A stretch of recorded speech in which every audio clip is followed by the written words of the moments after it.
Hi again, everybody. Welcome to the bonus material for my color and exposure lecture.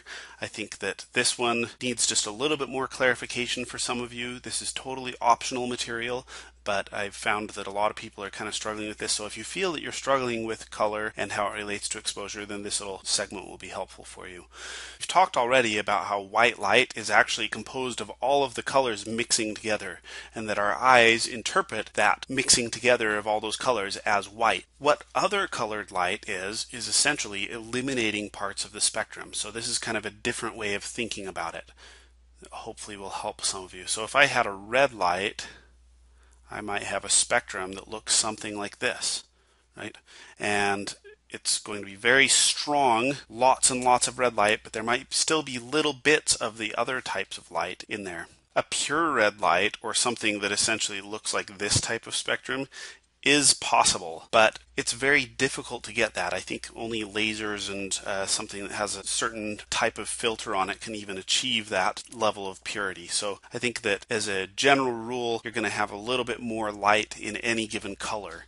A lot of times, though, the light isn't going to be even that pure. You're going to end up with light that looks like this, where it'll be stronger in some parts. In fact, the way that light really works is you get these kind of spikes in there, and even parts of the spectrum that cut out depending on what type of chemical that light is made out of. And I think in this case, all of those colors mixing together in their various proportions make something that is not white, but will be desaturated and shifted towards the cyans, greens, and blues. So in practical terms, what this spectrum color-wise is going to end up as is not this cyan, but probably something that is about in this range in terms of color. And that previous spectrum that I showed is going to end up with something where we had the arc going like that. It's going to end up with a red that's maybe shifted on the warm side towards the yellows, but is pretty saturated still. So that was the previous color spectrum. And you can guess pretty well as to what the colors are going to result from the spectrum just by looking at how many other colors in it. The more colors there are, the less saturated that color is going to be. Now, this ends up being very useful for determining what's going to happen between a light color and a material color. Fundamentally, there's no difference between the spectrum of a light source and the spectrum of a surface. So if I have, let's just create a quick alternate version of this. It's 85%. Let's just fill this in with black and turn it down to 85% just like the other one. Now what I'm going to do is I'm going to make this spectrum be the red spectrum that we had earlier. And what we're going to find out is what happens if we have a light of this color shining on a surface of this color. And if I turn on both of those masks at the same time, then I can see that we'll actually get something that is a dark, warm gray basically. It's going to be shifted probably a bit off of the gray, probably over here, and it'll probably be, it looks like the peak is in the reddish orange area, so we'll probably shift that direction, but we'll have a desaturated color as a result of that mix. And I know that it's dark because we've lost quite a bit of the light in that interaction. If that doesn't make sense to you at this point, just bear with me a second. I'm going to show you just a quick example here. I've got a sphere, and right now it is a white sphere being lit by white light. If I want to say that that light has been, we'll just change one of the light sources. Right now I've got the key light, which is kind of like a separate layer, and it's a screen layer, so it's adding on top of what else I've got there. If I just take this light source, what I'm going to do is I'm going to duplicate, and let's go to that key light, and I'm just going to go into here and show you the magic of curves. So what is great about curves is you can take the spectrum and fall off of any given light and adjust it. So if I wanted to make this sort of a reddish light, what I'm going to do is I'm going to turn this green down a bit, and I'm going to turn the blue down probably even more. So red, green, and blue are the primary colors of light, and they basically comprise this part of the spectrum, that part of the spectrum, and that part of the spectrum. When you mix together the two colors, so blue and red, then you get the colors in between. So I know that if I turn down the blue, I'm actually going to eliminate the colors that are next to it. I won't eliminate the green by turning down the blue, but I know I'm going to eliminate some of the cyans and I'm going to eliminate some of the purples if I decide to do that. So let's go back into curves here. Oops. And let's do one more adjustment. Let's make this even more saturated. I'm going to turn that green down even further, and I'm going to turn that blue down even further, and we'll just make this a very saturated red light source. That ends up being kind of a natural looking reddish light source. It's not a pure red light source. It's not that single sliver, but it gives us a pretty good idea as to what's going to happen with that there. Now, if I do the same sort of thing again, I'm going to go back to that original sphere. Actually, let's duplicate this one also. Let's hide this one. We'll call that one the red light. And in this one, it looks like the light is reddish because the other light sources are still responding to the sphere as though the sphere was white, right? They're picking up all of the colors in the spectrum. If instead, though, I want to say this one is a red sphere, we'll say reddish, not red.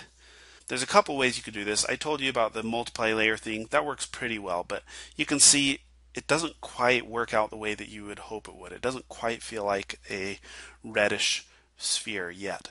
So what I'm going to do, I'll just start with the bottom light sources. So right now I've essentially got a black sphere with underlight and then a cool light coming from above. I've got a warmish key and then I've got a cool rim light. So we'll just adjust those one at a time, and I'm just going to apply the exact same curves effect to all of them. Now I could do it in here. I actually think in this case it might be easier to apply it in here, so I'm going to just create a curves adjustment layer and I'm going to link it to that layer. I'm holding down Alt or Option and clicking in between those two layers, and in this case I'm just going to figure out what my red spectrum is. So we're going to cut quite a bit of the green out and we're going to cut even more of the blue out, so we'll get this sort of orangish red out of this. Now because in this case we already had warm colors, what is happening is more reddish in this case than maybe what we'll get with our final color. The way that we'll know how that affects the other colors best is by putting it on maybe the widest part of the key light. So I just duplicated that layer, exact same thing. It's only affecting this layer right now, right? And we can see it's kind of a reddish orange color. And if I wanted to, I could probably adjust all these other colors in here likewise. Duplicate this, just right clicked on that layer and I move it down on top of the top cool fill, link it up there, and you can see that because there's very little blue in this, that curves layer cuts the blue out, just like I was doing up here where I was eliminating part of the spectrum. It makes it so that that blue is gone now. In the first case I had a ball that looked like it was lit by a red light source, and now I have a ball that looks like it is fundamentally red. Now you may notice I didn't put in the rim light. It's because I think there's a couple things you need to know. One is if your light source itself is actually curving through colors, so if you're using layers the way that I am here, and you don't have to do it this way, but if you do decide to use it this way, then when you try to cut out those layers, you're going to end up with weird colors. So notice by applying this over the top, those blues are becoming something else entirely.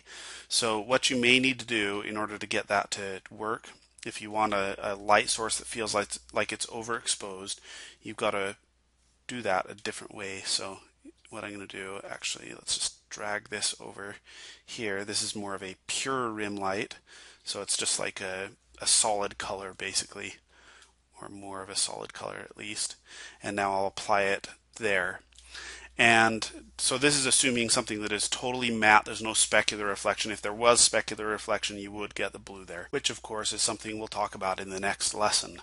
So some of you may be wondering at this point, and you're right to wonder it, this light source does not look the same as the original light source. So if we take out that original sphere, hide this and show that original sphere. That is a very strong light source. How do I make it feel like any one of these light sources or any one of these surface colors? Now that I've used that kind of spectrum cutting technique to find the original color, now how do I push the exposure in that scene, or how do I push the exposure of a single light source? Well, it's actually a little bit tricky, but I think we can get it working. So what I'm going to do here is I'm going to just take this one, and I could put on just a separate layer and not worry about the mixing of colors and just kind of guess at the colors. That's fine. But if I wanted to take this, I'm just going to merge it down, and I'm just going to duplicate that layer. Right now it's a screen layer, and so a screen layer is a pure additive layer. If I copy that layer multiple times, then what happens is it mixes in that layer even more. And in this case, what I'm going to do is, I think that we maybe cut out a little bit too much of the blue. So, and in order to make it look like the white object and the red object belong in the same scene, what I'm going to do is I'm just going to change the hue and saturation of this thing to include a little bit more blue. And it's probably best to see this in context. So now I want that red sphere, that rim, to look like it's the same light source. I may have to increase that saturation on the blue even more. And it may not ever get as bright as this one, just because this red object doesn't respond as strongly, but you can duplicate a screen layer and it's going to amplify whatever effect that it has every time, and eventually it's going to overexpose that surface. The exception to that is if that color is pure saturated. So if I was using a purely saturated blue, adding extra screen layer on top of that is not going to give you a natural overexposure effect. So usually you have to just drop it a little bit away from that full saturation line in order to get the response out of a screen layer. So hopefully that gave you some idea and help. If we want to say, in this case, is an alternate thing, that I want this red light to feel like it's overexposed. So now I've got this key light, and it's kind of a dim light source, right? Everything else being the same in the scene, I'm just going to duplicate this layer, same thing, and you can see every time I duplicate it, it's going to push those colors even more strongly overexposed. And you may notice as I overexpose that, we may not have as much saturation near the edge as you want. What you can do is just go back to this one or any of the previous layers and just boost the saturation there. Like I said, you don't want to push it all the way to 100% or you end up with strange effects with these, but that'll get you at least somewhere close. It'll give you the feeling of an extra bright red-orange light source. So hopefully that will answer some of your questions about that. Now let's talk just a little bit about some basics of exposure. Now I noticed that a lot of people, in working on the assignment for this lesson, start dealing with a scene like this and they say, okay, I want to increase the exposure of this scene. And so they'll take something like this red, and they'll start pushing it towards the light source color, and they'll push the exposure on it until it looks really good. They'll even get the saturated edge in there, and they'll say, okay, that looks good. That color by itself looks like it's overexposed. They'll see that that color by itself looks pretty good as an overexposed object and leave it at that. But that's not correct. It doesn't look good in a scene like this to have one object be exposed to a level that isn't appropriate for it compared to the other objects. So you always have to consider the exposure level relative to other objects. And so here's an example of something that has been exposed appropriately, and you may notice that the whites overexpose all the way to white pretty quickly and they just stay white. Whereas this object, because it was a darker green object, it never quite reaches white, but it exposes pretty bright. The red and blue objects though, which here are extremely saturated, never quite make it up to where the other objects are in terms of brightness or in terms of saturation. So they don't lose saturation as quickly. And this is because of this idea. Saturated colors resist overexposure. So this is just a general principle. I think it might be potentially a camera effect more than anything else. Whether you're trying to imitate a camera or whatever, this is a good rule of thumb to follow. So that principle is true by itself. There's also the natural value of each color. So you notice that not only are these colors in between a little brighter than the primaries, and you can see that very clearly here, but you'll also notice that the primaries themselves are darker and lighter than each other. So this is a grayscale version of that.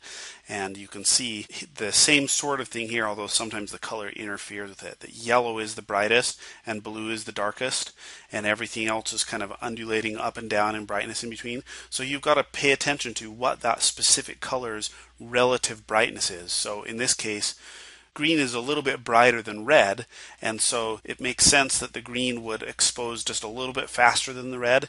It also makes sense that a saturated red is going to overexpose much more slowly than a desaturated green when they're about the same value originally. Now, I don't think there's a mathematical formula for this. You don't have to worry too much about getting it exactly perfect. Usually your eye can kind of tell you what is right and what is wrong. I think most people should be able to look at this after I've talked through those principles and see that this red object looks like it's changing its local color rather than overexposing. If you're having a hard time seeing that, maybe practice it a bit. See how far you can push things. Part of the reason why I made this assignment so simple is so that you can explore a little bit, see how far the extents are. In the end, you want to preserve the feeling of the local color there, and you want to preserve the relationship of the colors, and that should be above and beyond any sense of strictness about what is okay and what isn't. You're mostly just thinking about things in those relative terms.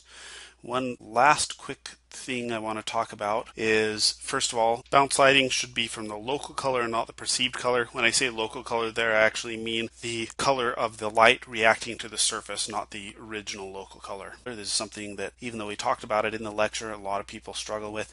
So just make sure that even though this blue, what we're seeing is this overexposed color, the original blue color is the color that is bouncing up onto these objects, and that's what you should be using for your bounce light. And we talked about how midtones and saturated edges give you that feeling of local color. Make sure the fall off from the overexposed color into that midtone is something that feels natural and has the right gradient to it, just like you would be dealing with in values. And I think that'll probably solve most problems that I'm seeing. So, all right, that's all. I look forward to seeing what you do with the assignments. Hello, my name is Sam Nielson. I've been an artist in the entertainment industry for 20 years, having worked on such games as The Hobbit, Toy Story 3, and Disney Infinity. I also teach digital painting at Brigham Young University. In my class, Fundamentals of Lighting with Sam Nielson, I will share with you detailed tips and techniques for achieving realistic lighting in virtually any situation by applying the physics of matter and light. I will teach you how light travels, reflects, refracts, and scatters through various media. You will learn how to manage multiple light sources and the shadows that result, and much more. My complete lesson plan is available on schoolism.com. All of my lecture videos are pre-recorded, so they will be accessible to you no matter where you are in the world, and they each include assignments for you to do, which I will personally critique and paint over to help make them stronger. It will be a fun and challenging experience. Because I will be giving each student my personal attention, space is limited, so register today. Thank you. I look forward to having you in my class.